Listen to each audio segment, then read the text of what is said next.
Hello, आज की इस वीडियो में हम डिस्कस करेंगे इंडोप्लाज्मिक रेटिकुलम के बारे में। तो ये जो इंडोप्लाज्मिक रेटिकुलम है, ये ग्रीक वर्ड से मिलकर बना हुआ है। किन-किन से मिलकर बना हुआ है, आइए वो देखते हैं। तो इंड का मतलब होता है इनसाइड, प्लाज्मिक का मतलब होता है साइटोप्लाज्म, रेटिकल का मतलब होता है नेटवर्क और कुलम का मतलब होता है चैनल।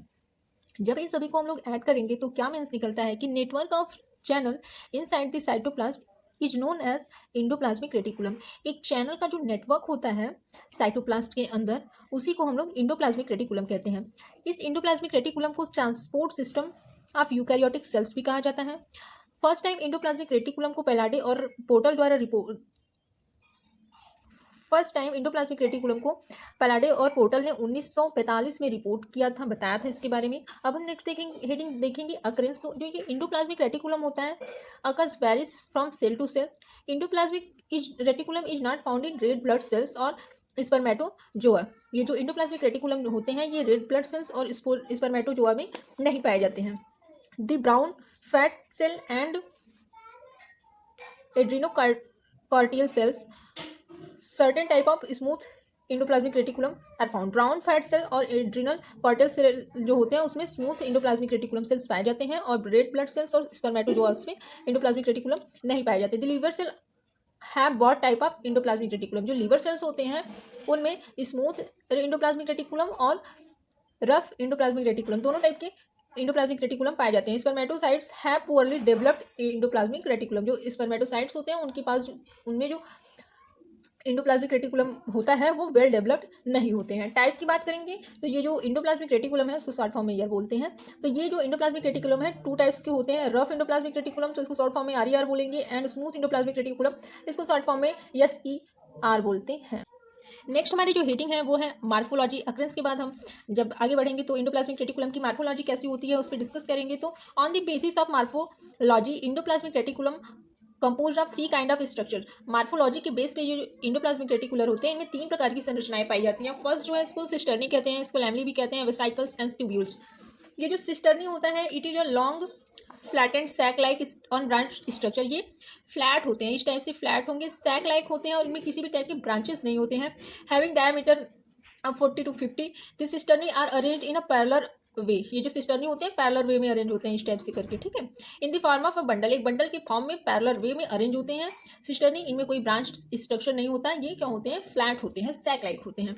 नेक्स्ट है वेसाइकल। तो ये जो वेसाइकल्स होते हैं वो Oval membrane bound vascular structure होता है। ये जो वेसाइकल होते हैं ये Oval membrane bound vesicular structure होता है। इनकी जो डायामीटर होती है वो 25 से 500 mm होती है।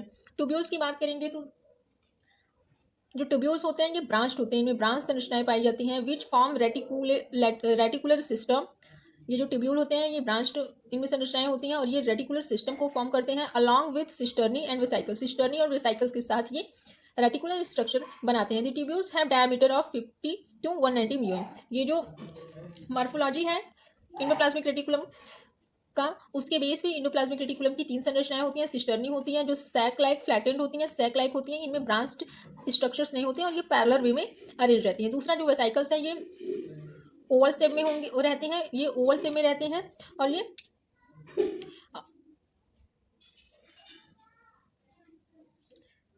इनका जो डायमीटर्स होता है ये 25 से 500 के बीच में होता है। ये जो ट्यूब्यूल्स होते हैं ये क्या होते हैं, ब्रांच्ड स्ट्रक्चर होते हैं और क्या करते हैं, एक रेटिकुलर सिस्टम फॉर्म करते हैं सिस्टर्नी और वेसाइकल्स के साथ। ये देखिए संरचना है इंडोप्लाज्मिक रेटिकुलम के बारे का।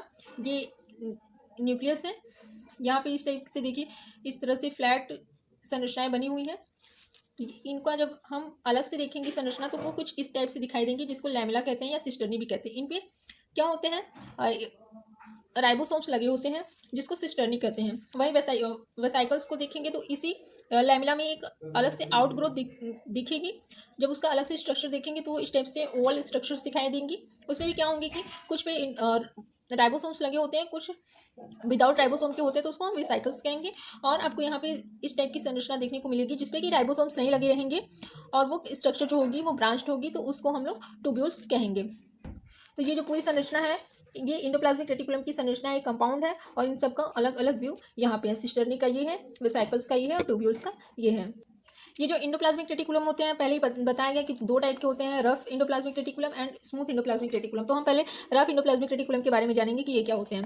The rough endoplasmic reticulum in which its wall is attached with ribosome which take part in the process of protein synthesis. जो इंडोप्लाज्मिक रेटिकुलम के जो वाल्स होते हैं उसमें क्या होंगे कि राइबोसोम अटैच रहते हैं, ठीक है, और ये जो प्रोटीन सिंथेसिस का प्रोसेस होता है उसमें पार्ट करता है, क्योंकि राइबोसोम का मेन फंक्शन क्या होता है, प्रोटीन सिंथेसिस, और ये उनके वाल पे अटैच रहते हैं, इसलिए ये भी हेल्प करते हैं प्रोटीन सिंथेसिस के लिए, विच में बी स्टोर्ड और export outside of the sales.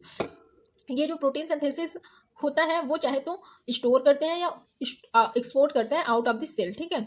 इसके फर्स्ट एंड को न्यूक्लियर इन्वेलप कहेंगे और सेकेंड एंड को सेल मेम्ब्रेन कहेंगे। राइबोसोम का क्या कार्य होता है, राइबोफोसिन्स प्रोटीन इनमें होते हैं। Abundantly found in the liver cells. ये जो रफ ईयर है ये लीवर सेल्स में पाए जाते हैं, पेनक्रियास सेल्स में पाए जाते हैं।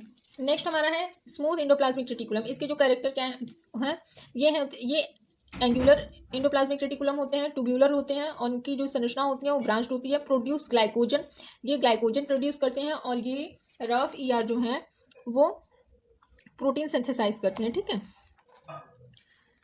Smooth endoplasmic reticulum do not play any important role in the protein synthesis. ये प्रोटीन सिंथेसिस में किसी भी टाइप का इंपॉर्टेंट रोल प्ले नहीं करते, क्योंकि इनकी जो सेल की वॉल होती है उसमें राइबोसोम्स प्रेजेंट नहीं होते हैं, इसकी वजह से इसको स्मूथ एंडोप्लाज्मिक रेटिकुलम कहा गया। अब राइबोसोम का कार्य क्या है कि प्रोटीन सिंथेसिस करना हो, जब राइबोसोम प्रेजेंट ही नहीं रहेंगे तो प्रोटीन सिंथेसिस नहीं होगा।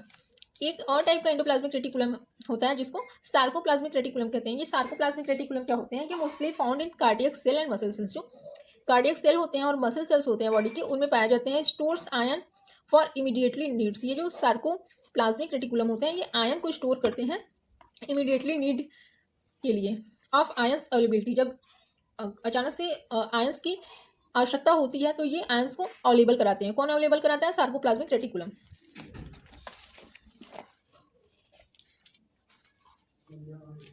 नेक्स्ट हमारी जो हेडिंग है और लास्ट हेडिंग है कि function of endoplasmic reticulum. Endoplasmic reticulum के क्या फंक्शन होते हैं, तो ये जो इंडोप्लाज्मिक रेटिकुलम है ये इंटरनल सपोर्ट प्रोवाइड करता है टू द सेल।